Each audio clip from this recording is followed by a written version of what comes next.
this Let's Play. No, this isn't a Let's Play. This is a lesson on how to make music with your Game Boy. I'm currently, I'm showing you right now LSDJ inside of my Super Game Boy, plugged into my Super Nintendo, and it totally works, and it's totally awesome, and I love it dearly.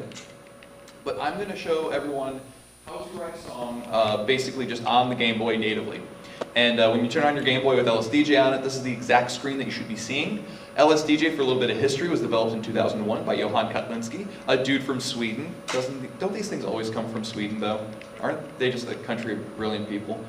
I'm going to be moving a little bit fast because there's a lot to cover as far as the basics of LSDJ, but I'm going to be leaving a little bit of time for questions at the end, so just let me know in the last 15 minutes if you guys had any questions, you'd like me to repeat anything, you'd like a little more in-depth explanation about something, so on and so forth. So, to start with the absolute basics, this is the song mode right here, and you'll notice that it's just a bunch of dashed lines that I'm kind of moving around. There are several screens to LSDJ that you can actually utilize. In the lower right-hand corner, you're going to see an SCPIT. That stands for song, song, chain, phrase, instrument, and table. These are going to be the 5 screens that I'm basically going to be revolving this entire lecture around. If I go up 1 to P, this is project mode. Project mode is going to give us all of our global settings, our tempo, our transposition. If we're syncing it with different devices, we can do that. Our look and basically a lot of real basic stuff. Clone is a little more advanced topic that I'm not going to be getting into. But if I ever do a second part to this, I will include clone and do like a little more advanced spiel about this. But you have at the bottom load, save, song, and all I did was go load down to empty and loaded a brand new empty song for everybody. So now I have a completely blank slate. I'm at 128 beats per minute, as you can see in the corner. And the Nintendo Game Boy is 4 channels at its core. It's 2 pulse waves right here. It's a wave channel, a very flexible like synthesizer channel here, and then a noise channel for rhythms and whatnot. Now I'm going to work a little bit backwards. I'm going to start with the noise channel since that's the quickest and easiest to explain, because all it is a white noise generator at its core. So what I'm going to do is I'm going to tap the A button. When I tap the A button, it's going to put a 0, 0 there. Now that 0, 0 is going to define basically what notes are going to play once I hit that. Now I'm going to hold select, and you hold select to navigate this software. When you hold select and push 1 to the right, you're going to go to the chain mode. Now, when you're in chain mode, you can tap A again, and you can put another 0, 0 in there. So now this 0, 0 is embedded into that 0, 0, if you can kind of follow me. And it'll get a little clearer once I start putting things together. So I go 0, 0, 0, 0 here, and this is the phrase area. This is where I'm going to be putting all of my notes. I have 1 through F here, and if you're confused, 1 through F is hexadecimal. It's 16 digits. It's a base 16 language. So you'll literally count 1, 2, 3, or 0, 1, 2, 3, 4, 5, 6, 7, 8, 9, A, B, C, D, E, F, and everything revolves around that. So if I were to go to the instrument column here and go up to, say, 1, 2, 3, 4, 5, 6, 7, 8, 9, A, B, C, D, E, F, and then once I hit F, 10 is the next digit. So just kind of keep that in mind. That's how everything's going to be laid out in this software. So what I'm going to do is I'm going to set an instrument to 0, and I'm going to tap A, and whenever I input something, I'm always tapping A. If I want to delete something, I hold B and then tap A, and then that gets rid of it for me. If you ever want to change the value of the actual number, I tapped A to get my 0, 0. I hold A and push left and right to go up and down in individual numbers, and up and down changes the second column. And that's going to be the same for everything. Up and down is going to change the second column, left and right is going to change the first column. Now when I go to note, I hit A, it's going to default to a C3. Now noise channels don't really have tonality to them, so this is just going to sound like a noise essentially.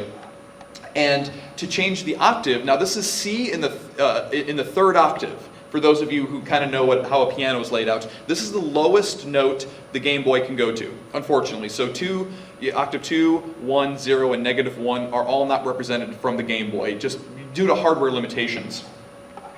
But you can change the octave by pushing up and down, and you're not hearing any change in the tone because it's noise. But if I were to go to, say, the pulse wave, put 1, and now I have a different pattern that I can utilize. There's my C3.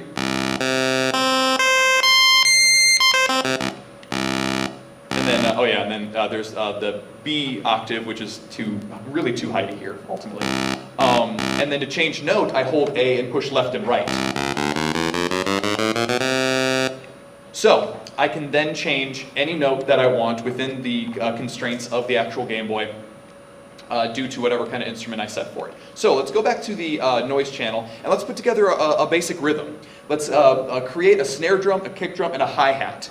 So the first thing I want to do is create my hi-hat. Now, instruments have values. And every, basically, say I were to create instrument 0, 0. I'm going to hold select and push once more to the right, and I'm going to be going to the I letter in the lower right-hand menu. And this is going to give me a type noise. Now, what I can do is I can change the envelope. The envelope basically means how quiet is it at the beginning of the note and how long will it take to actually fade away. So this is A8. 8 is going to be always on. So if I hit start to play the chain, it's a constant white noise sound, which doesn't sound very good. And a lot of people will be like, how the heck are you going to make music out of that? Well, I will show you. If I were to take this envelope and take that second digit, since the second digit basically tells you how long the note's going to last, and put it to say 1, and hit start again, really quick and kind of hi-hatty. So let's go ahead and put to A2 to give it a little bit of tail, and all of a sudden I have a very convincing hi-hat sound from the noise channel. So what I can do is I can actually hit A, and what A is going to do is it's going to copy the note, the last note that I made. So now I have basically a hi-hat rhythm on the Game Boy. So beats are made with more than just hi-hats. So let's try to create a snare drum, for example. So let's go to, or actually let's go kick drum. So what I'm going to do is I'm going to go to instrument and I'm going to go to 1. 1 is going to give me a brand new set of parameters. So what I'm going to do is I'm going to go to type, hold down A, and when you hold down A, you can push left and right to change its value.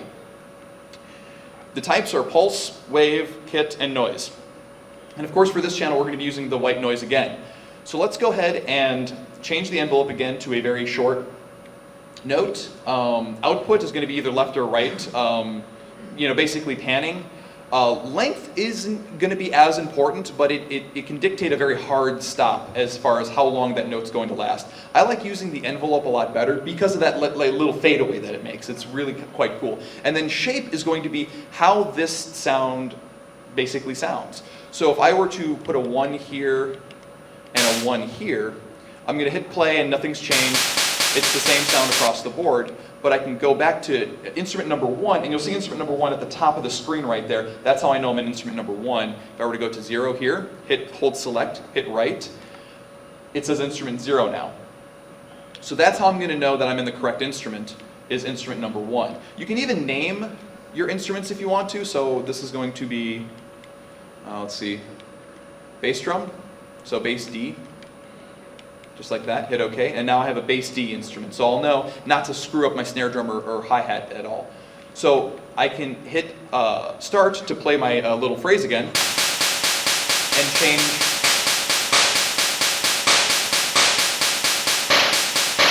get a little bit deeper.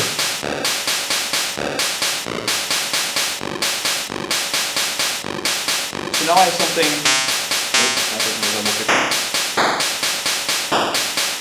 There we go.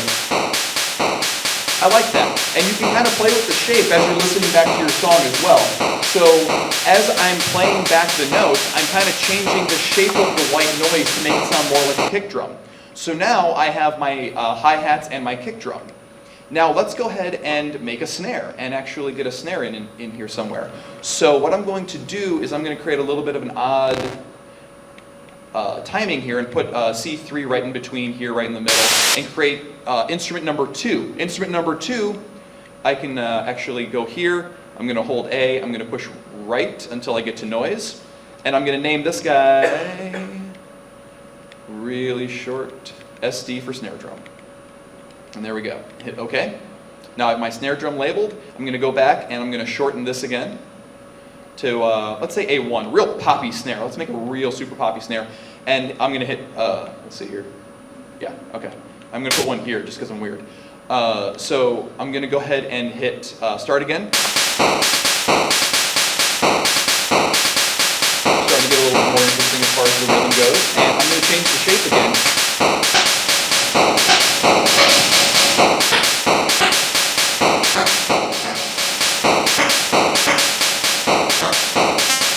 And just kind of play around with it until I get something that's, there we go, a little more snare.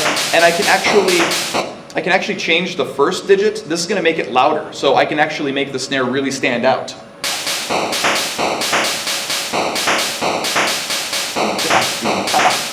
Cool. All right, and I got my little white noise rhythm now. And so what I can do now is actually maybe repeat this a couple times and maybe add a variation. So this number 1 here is going to be a blank slate now. I don't know why that, oh, because, haha, see, this is something good to remember. Notice that when I started this here, I put a C4 on this phrase 1. Everything shares phrases. So now that I put 1 here, it's referencing the 1 that I put here as well. So I'm going to have to make this a 2. And actually, let's go ahead and make this say nothing but kick and snare alternating. Not the most exciting thing, but it will illustrate a point I'm trying to make. So now I have regular beat, alternate beat, regular beat. And it would give me a little pointer to tell me. So now I have kind of a little bit more interesting beat. So that's my noise beat. That's the noise channel. That's how I create most of my rhythms. You can do the same thing in the wave channel. I'm not super familiar with making beats in the wave channel, but I do know that, oh, and here's a really good tip. If you tap A twice, it'll give you the next available number in that phrase. So now that I hit A twice, it's going to give me 3 because 3 is completely empty. So you can also make beats by, let's say I hit A twice, get the next empty instrument in this instrument column here, and I go to Kit. Kit's going to allow me to select different like drum machines, basically, from back in the day. So TR-909, Yamaha, you have your drumulator, your DMX, and it even has, if you go all the way to the end, farm animal noises, which are a lot of fun to put. And I have the latest version, so... Oh, do they think of farm animal voices? I updated out of farm animal voices. This makes me infinitely sad. But in any case, so say you can use your TR-606, and I went to type, I hit A, left and right, that's going to bring me to Kit. I go to Kit, and now I have the ability to put, you know, bass drum, snare drum, closed hi-hats, cymbal, oh that's hi-hats, mounted tom. So that's another way to do instrumentation. It's not something I do very often. It's really cool to experiment with, but since I'm extremely limited on time, I'm going to leave it at just my noise channel rhythm that I have, just like that. All right, so now you're hearing the note that I put in here randomly when I was showing you this thing. So let's try to make a short melody.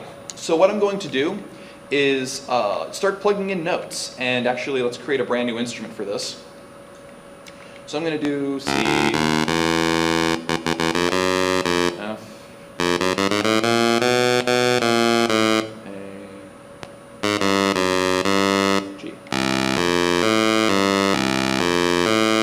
kind of boring, not very exciting, but definitely illustrates my point. So what I can do with this instrument now is, here's the pulse wave. It's type pulse, since I'm in pulse wave channel number 1. Now, what I can do with this, pulse wave's really, really cool and very flexible in that you can change what type of wave it is. Here's the envelope. It's the exact same thing as the noise channel. So if I were to put this at A3, it's going to be a much shorter note. And I can now also change the type of wave that it is. So I have slightly different tones that I can utilize. So let's keep it at this one because I like that kind of like square wavy, kind of NES sounding tone. Output left or right, panning again. Length, I can also set the length for a very hard stop. I can show you what that sounds like real quick just to give you an idea. Very good for much faster melodies. And I can just make it longer. But you can kind of tell why I like using the actual envelope. Makes it sound a little bit more organic. It's a little more natural. It's a lot more fun to work with. Sweep works the same way, but if you get a little bit too weird, a lot of your tone information starts to disappear. But it makes really cool effects, which can be used to kind of supplement rhythm. And this is kind of a way to make a kick drum sound. So they got a little bit of a kick drum kind of sound going there, but I like keeping it at FF just for kind of your basic rhythms. Vibrato type I'll explain once I get to the effects, because you can actually put vibrato on these things.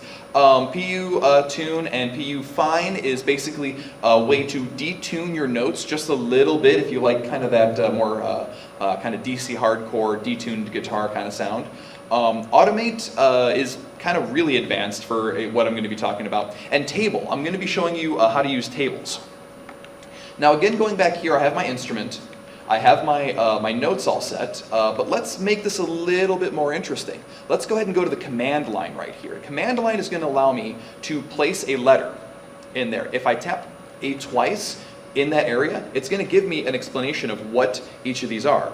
Now A is run table, and I'll get back to this once I actually put it, and show you how a table works. So I have a table, I have chord, which will allow me to put 2 notes that will actually very quickly alternate.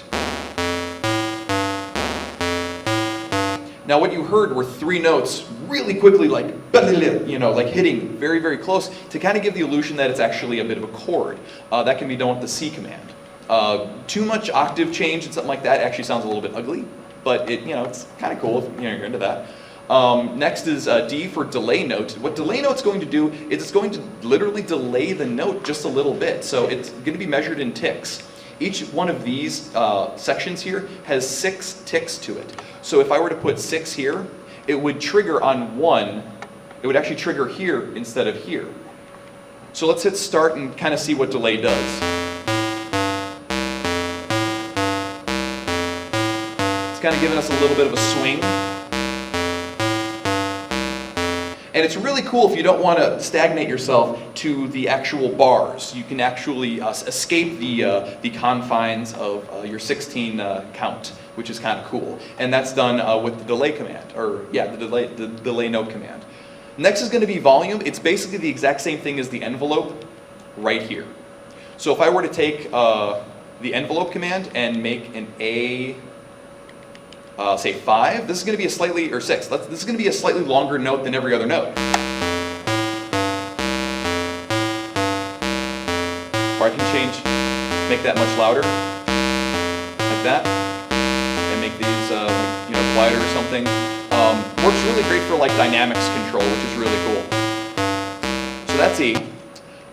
Next is going to be set groove. Groove is a very confusing, very complex thing, reserved for people who want odd time signatures and stuff like that. If I have enough time at the very, very, very end, I'll show you groove. But really, it's just more fun to just start messing around with groove and just see what you can do with it. H is hop to next phrase. Now, if we go back to this to the chain, you'll notice that each one of these little numbers here, these are all phrases. So if I were to put 2 here, and then like say 3, H will allow me to basically choose which phrase I want to jump to. So if I can go, say let's put this about halfway through here, H and then 2. And what that's going to do is you'll notice once it hits A3, it's going to disappear. And what it's doing is it's popping back at the second note in this phrase. Because it's the only workable phrase right now. I can actually make it appear on 4. So that's a way to actually be a little more creative as far as like where the ticker goes. Again, it's a little bit more complex for someone just starting off with LSDJ, but it's a fun thing to try out. The nice thing I like about this is if you want to set HFF, HFF basically means end of the song. And then it'll stop forever until you hit start again, if you choose to do so. I like my music, so I hit start again. Never write again. Yeah, just never. Yeah. Once you hit HFF, you can never write in this program again. Best command ever. Okay, so that's H. K is kill note. So say you don't have this really wonderful envelope that you're using. Say it's a slightly longer note set. K is going to kill that note wherever you want it to kill. So if you have a very specific place in here you want it to kill, it'll do it for you. Really great for like, kind of cool, like, spotty melodies if you want to create arpeggiations or something like that. This is a great tool. This will also allow you to kill it later. So say I just have this one note here, and I use this K command. I can actually delay, much like the other one, delay it so it gets killed down the road a little bit. So that's one way to go there. After K, is going to be L for basically, I believe it's called legato, or slide to next note. This will quite literally, if you have a second note, allow you to slide it a certain... It's not the same note, guys.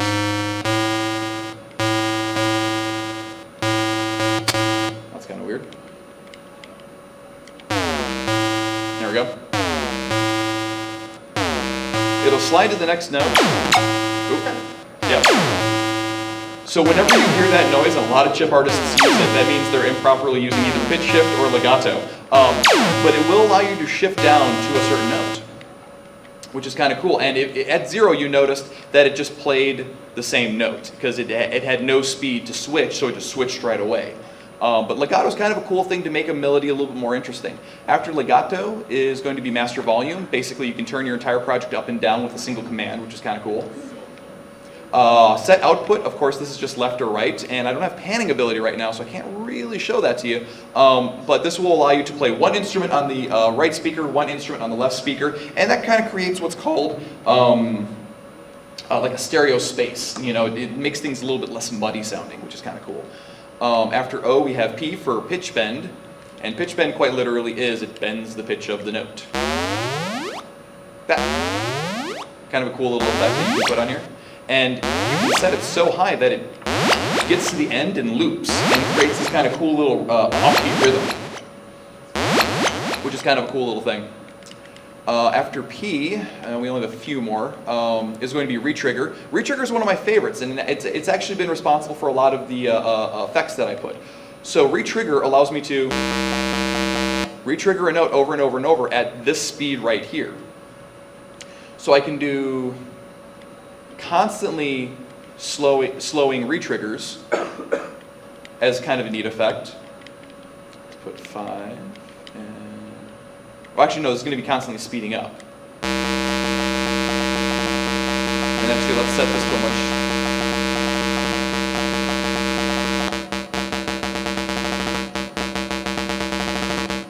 So you'll notice that it's retriggering faster and faster and faster, almost like you're dropping a ball bearing, and that ball bearing kind of bouncing and bouncing and bouncing and bouncing to a stop. It's kind of a cool effect that you can put into your songs, just kind of a little bit of texture. The next command is sweep and shape, exactly the same as the sweep and shape that I showed you right here. It just allows you to go note by note and designate a sweep type. Next is going to be set tempo. It'll allow you to change the tempo once it hits that note. So it's really cool if you want to do kind of like cool tempo changes or something like that. V is vibrato. This is what I was going to come back to. So say I have a vibrato on this note. Say it's longer, because that makes more sense. A7. Got vibrato. I can actually make it a little faster, a little bit deeper. Okay. Now, the commands right here are going to drastically change how the vibrato affects the note. So we can have saw wave, which is actually very aggressive. We can have a triangle wave, or a square wave. This is one of my absolute favorite sounds. This is one of the cooler sounds the Game Boy can make. And when you string together a whole bunch of these notes, they actually kind of start dancing with each other at different rhythms, and you can actually make pretty cool effects with a whole bunch of vibratos happening at the same time. It's a very cool thing to experiment with. And then after that is going to be set waveform, and set waveform is the exact same thing I showed you. It's represented. Let's go ahead and change octaves, make this a little bit more interesting.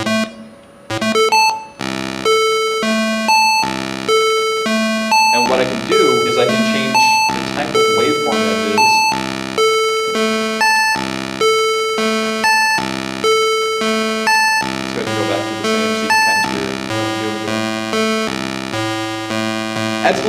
interest to the song, which is kind of cool. So waveform, you can do note by note or by instrument. Just same thing right here. That's my original waveform I got right there.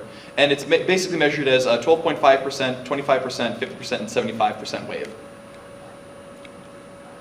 I'm going to be getting to that in just a second. And then the last one is actually the Z command. The Z command is pretty crazy. It retriggers the last command you did at a random value. So say you have a whole bunch of, say you have an envelope right at the top here. And you have a certain volume set at your envelope. Say let's go back to our A8 or B8. Let's go B7, B6, there we go. And then we set a whole bunch of Z commands here.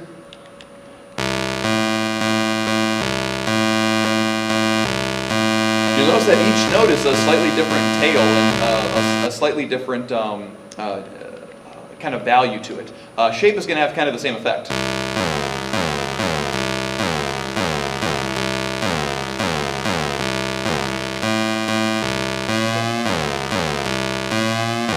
Now we have like basically random effects, and it's kind of a cool kind of like creative starter, just to kind of like put a mess of random stuff up there and something you like, try to recreate that, which is kind of a cool way to go.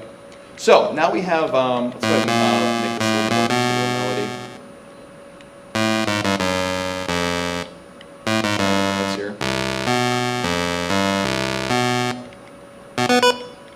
Let's change the octaves.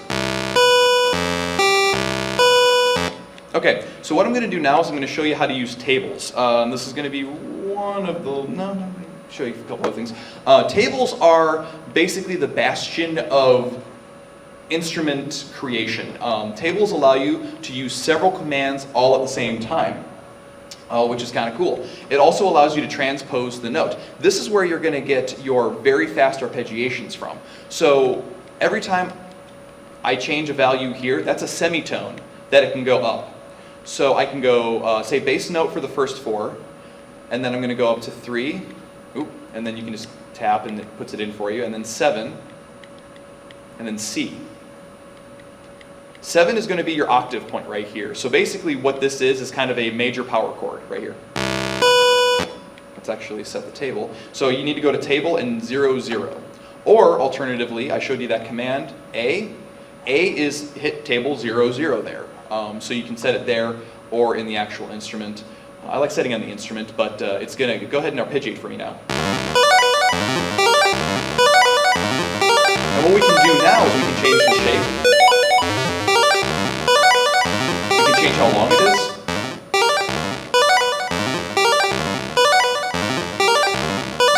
Vibrato is going to sound a little messy, so we're not going to put any vibrato on there. Change how loud it is. Make it real loud. Make it softer. Very short, very quiet, very punctuated. But this is kind of the best place to start designing instruments and stuff. So let's say we take all these out here. You also have a volume channel here. And what you can do here is you can actually do kind of a fade in or fade out or something along those lines.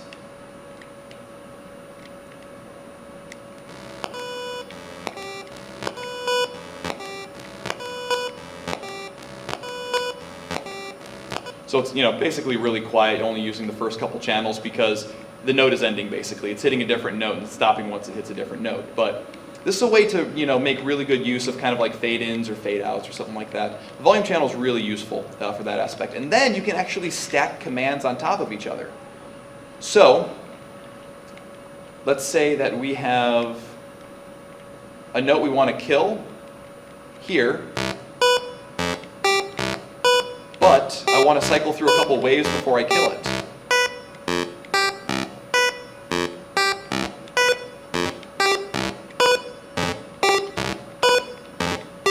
And basically now I'm arpeggiating the waves.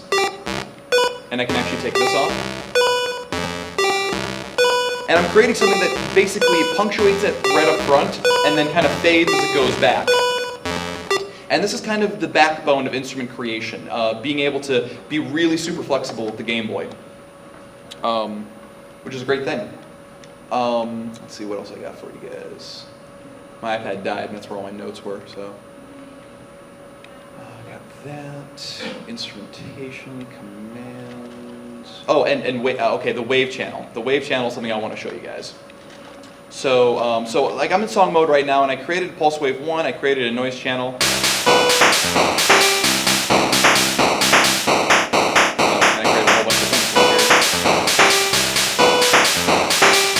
So you can kind of see where the song is actually starting to form now.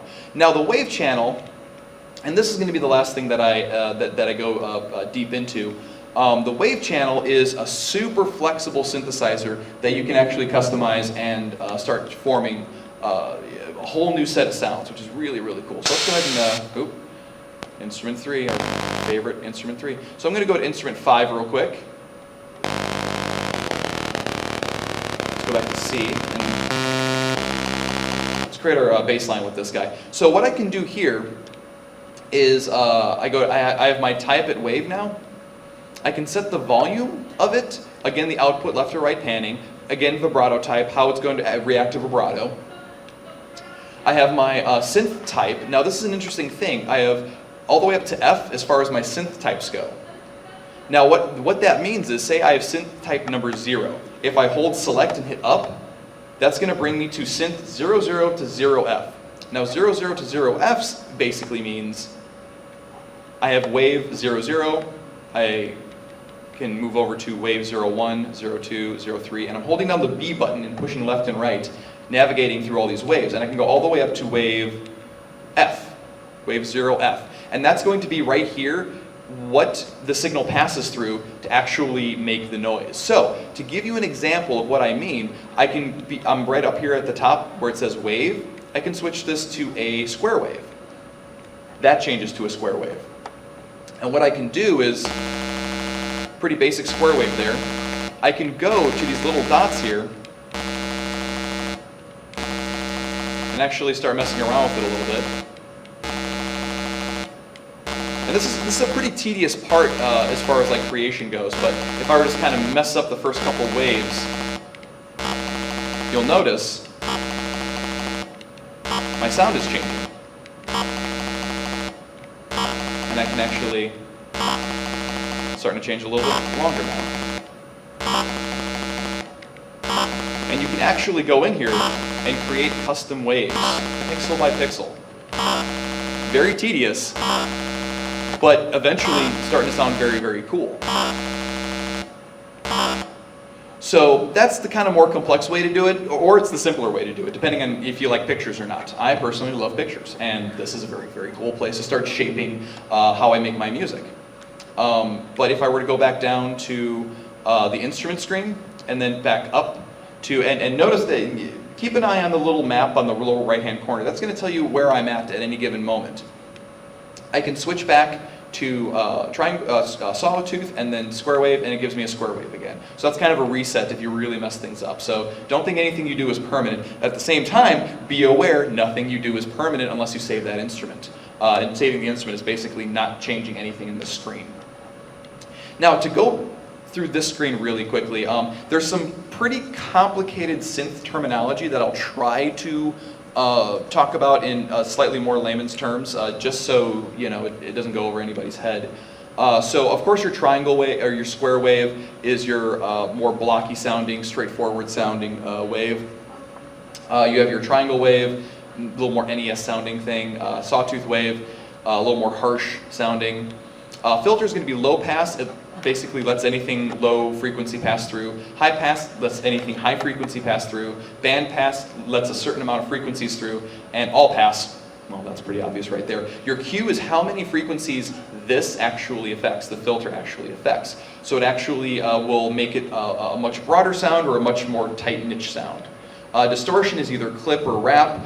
I mean, really, that basically means either the wave stops at the top of the wave formation or it wraps onto the bottom, and it creates an interesting sonic palette. The interesting thing about actually synth programming on a Game Boy is it's a different type of synthesizer. It actually utilizes common synth terminology very specifically for the Game Boy. So it's something that you're going to basically start changing parameters in here, and then go and look to see what it did to the wave. And all of a sudden it changed my wave. Something actually kind of cool. So of course you have your start volume. I can actually make it a little bit louder in the beginning. And what that's doing is it's distorting the wave a little bit more. It's actually starting to sound like the beginning of one of my songs. You can actually do the same at the end. And now it's not fading away because it's the same volume. You can actually... It's kind of stepping away a little bit. But that's volume, and it allows you to really kind of push this channel pretty hard, which is kind of cool. You have your cutoff, which is basically at what frequency it's going to stop. And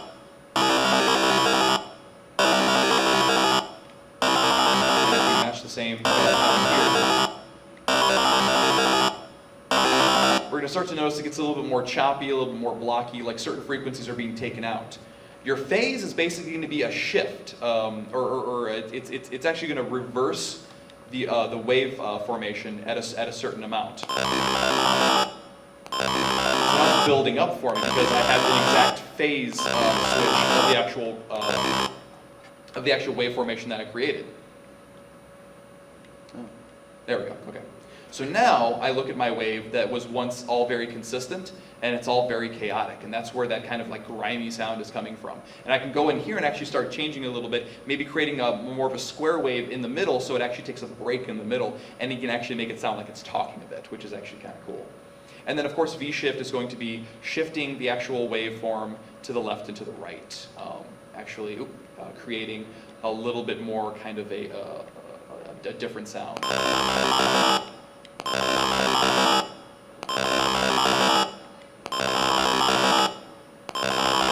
Which is kind of cool. So that's kind of your wave channel. Definitely something that you can really dive into. BitShifter uses a lot of this. He actually has a very noticeable kind of BitShifter wave channel sound, which is kind of cool. And okay, got about 5 minutes. And then you're actually able to decide the length of your wave by actually making it a little bit quicker, a little bit slower. And you can actually get some really interesting rhythms from this as well, from the wave that you created. So what we'll do is we'll repeat this. Put it on loop. It's just going to loop for us. Let's speed it up.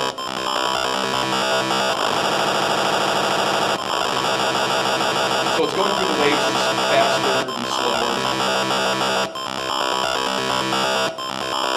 And all of a sudden I have a little bit of rhythm to kind of complement my noise channel. All of a sudden, it's a really, really great way to start building things. So what I can do now is actually put the same thing here, and that really kind of complicated mess of synthesis that I've created can start taking new shape with different octaves.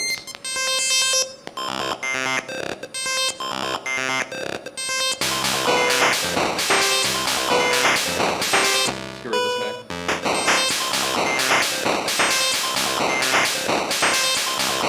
So now I have something that actually doesn't really sound like a Game Boy anymore when it comes down to it. It sounds like a programmed synth that I put together. One of the reasons I love LSDJ so much. Now you notice I muted this channel. You can do that by going to a certain channel, holding B and hitting start. That basically solos the channel for me. I do this a lot live. To actually illustrate this a little bit better, let me go to one of my songs called Rargasm. These are all my titles, all my inspired song titles. And no, you know, let's save that. Let's save that and call it. First, let's let the car freeze. PRGE Purge. Purge? Yeah. All right, you got it. New song 2. Yeah.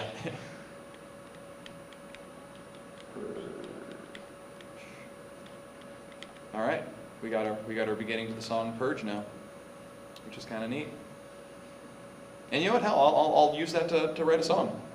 I like it. Can't tell me not to do it. And let's go ahead and load.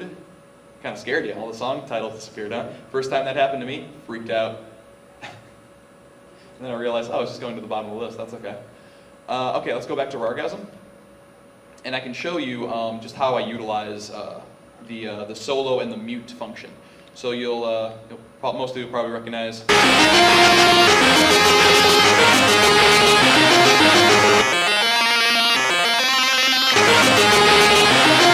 And that's how I do it live.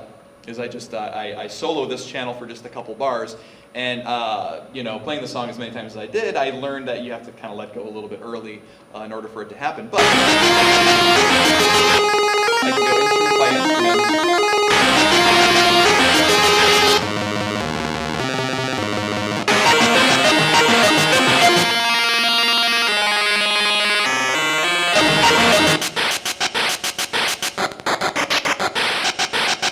And you'll notice my love of noise channel rhythms.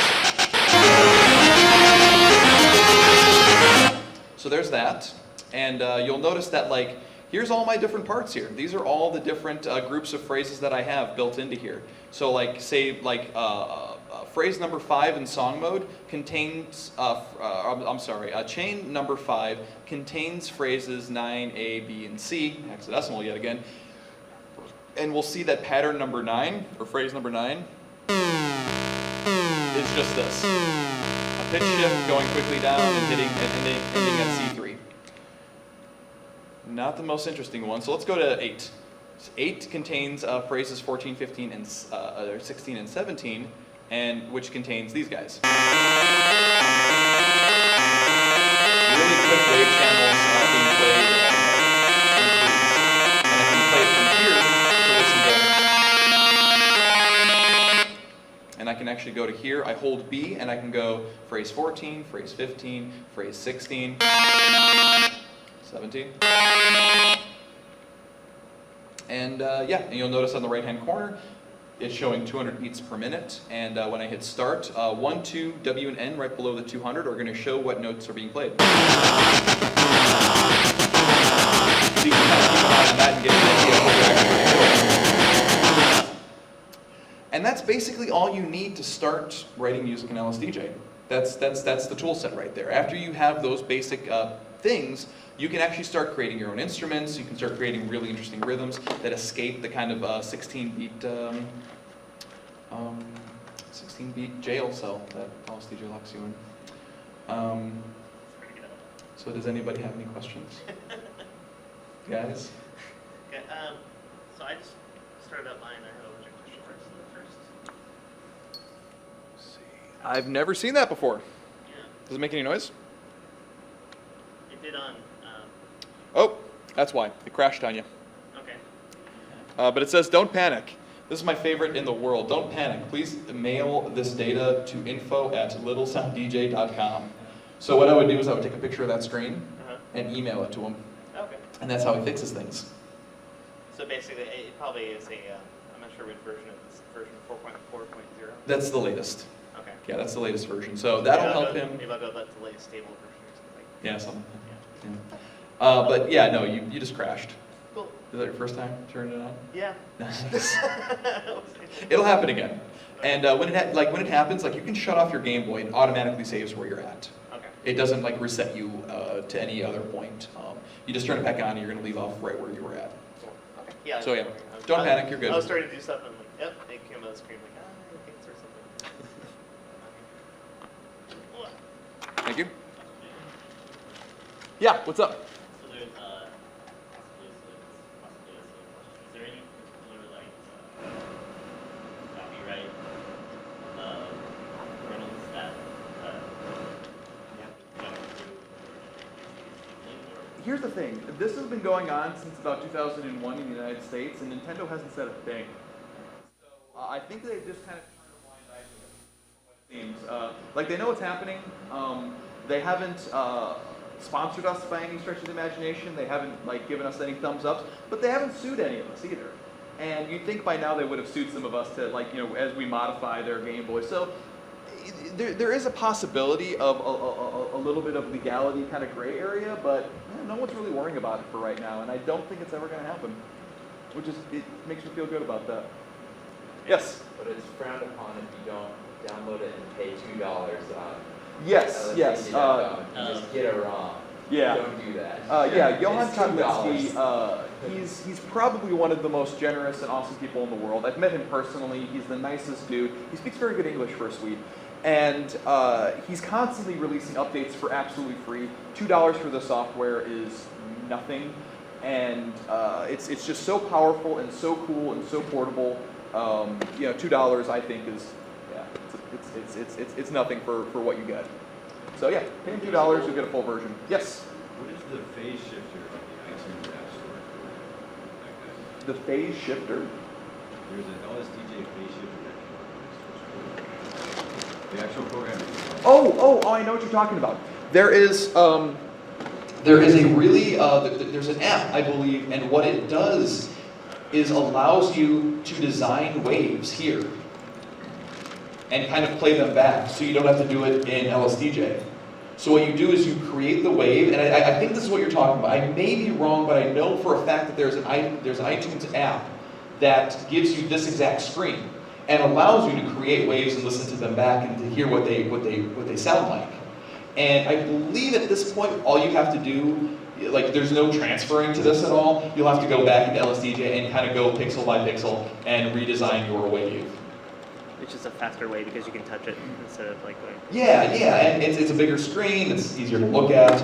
I think that's what it is. I'll do a little more research, but I know that thing exists, and it's a really cool thing to get if you don't have your Game Boy on you and you want to start like designing sounds. You can download that. Cool. Yes. This is gonna maybe be kind of technical, but it's about I have a question with the time command. Okay. The tempo command. Yeah. Okay. Every time I've tried to use it, and this is on multiple LSDJ cards and multiple different updates, anytime I put a T command in, it slows the song to a certain tempo, but then it doesn't come out of it. Like I can't change it. And then when I erase that command, like, oh, okay, I'm done with that. Like it keeps doing it. And like I can't get rid of it.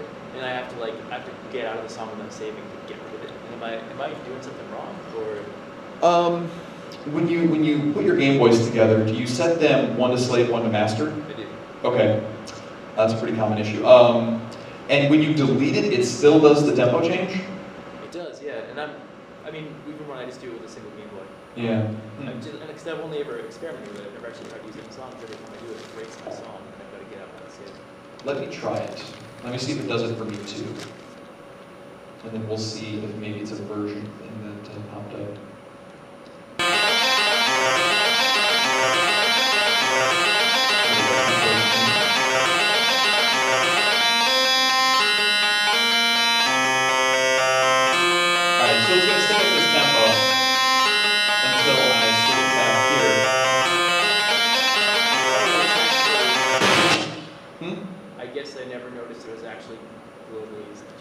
Yes, you can globally change the tempo. Oh. Oh, you mean it just stuck there and you couldn't get out of it, is what you were talking about, right? No, I could get out of it. I just didn't realize I thought it was just a command that was like locally, and then when I. Yeah, no, it changes the global tempo, and it's kind of a strange numbering thing. So let's go back to this, and we'll put another tempo on here, and we'll do another like 2. We'll do like 5. So 2 is 40. 50 is 80. It's got kind of 90 is 144. 40 is closer to 200. 7, 4.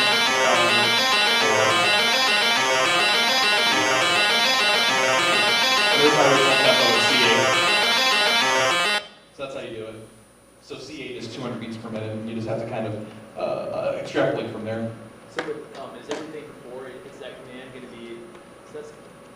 I guess it doesn't matter. Once it hits that command, it stays at that tempo for the rest of the song until you change it again later with T command. But then if you put the tempo in there, then if you go back out and start the song from the top, Yeah. you have globally changed the tempo already. So that's Correct. really useful, like in live. Yeah. You can't have your song just. You can't have a program just slow. Well, if you want to change the entire tempo for the rest of the song, it's really useful. But if you want to do a temporary tempo change, you're going to have to set tempo different and then set another tempo back to the same later in the song. You set tempo at the beginning of the song, right? Yeah. Yeah. Yeah, exactly. Yeah, except for the other effect, when you take it out, you're done with it. I didn't know. Yeah, and I like the technical question, so thank you for that. A plus. It makes me feel smart. Any other questions you guys have? About making music? Could, It's possible to emulate the GBA on C and just get LSTJ back. Yeah, yeah. When you don't, you're talking like emulating it on a PC. Yeah. Yeah, when you originally download LSTJ from the website, it's going to give you the ROM, and you'll take that. You can take that ROM and actually. I'm going to turn this off real quick,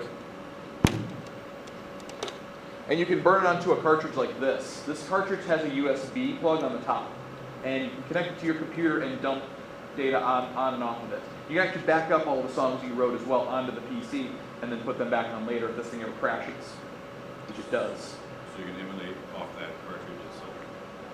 Well, it's not an emulation, really. I mean, it's the hardware that goes right into the Game Boy, so it's not exactly an emulation. Oh, so it's the actual hardware. It's the actual hardware. Yeah, I can. Yeah, because I mean, this is what I perform with right here. Just a Play It Loud Game Boy, and now I have my entire set right here on the Game Boy, and I can plug this into a DJ mixer. I can pump my fist while I'm triggering loops and samples and stuff like that. It's a pretty rad way to go. Yeah. Yeah, what I'm teaching you on right now is actually, if you've never seen one of these, they're definitely a worthwhile purchase. It's a Super Game Boy. And it's a Game Boy basically that plugs into the Super Nintendo. And you can play Link's Awakening. Coming out. Huh? That you could play GBA games on the big screen. Game Boy games, not GBA. Yeah, these are Game Boy only. But yeah, you can definitely, you can play Link's Awakening on this screen right here, which is infinitely awesome. which is right here. There it is, yeah. Everyone should own Link's Awakening. It's one of the best Zelda games ever. Link's Awakening. Link's Awakening. Link's Zelda. Yeah, it's a Legend of Zelda game called Link's Awakening. And it's the one for the Game Boy Color, the DX, is awesome. But I think I'm going to have to wrap it up there, guys. Thank you so much. Yeah. And if you guys have any questions, well, we're kind of wrapping up the whole thing, aren't we? Yeah. Yeah, okay. Show close in 5 minutes. All right then. Get out. Yeah. GTFO. Probably up there. Sorry about the shower. Literally 5 minutes. Yeah, I was put up against the Tetris finals. I know. And that's what all the Turtle Soar performing. right. So people who are interested in chip music had the choice of learning how to make it or just enjoying it. Right. And honestly, Only a few creators. Mostly people who just enjoy it. yeah. And that's fine. We're tired. Order one. Jonas, Johnson. I want to check work.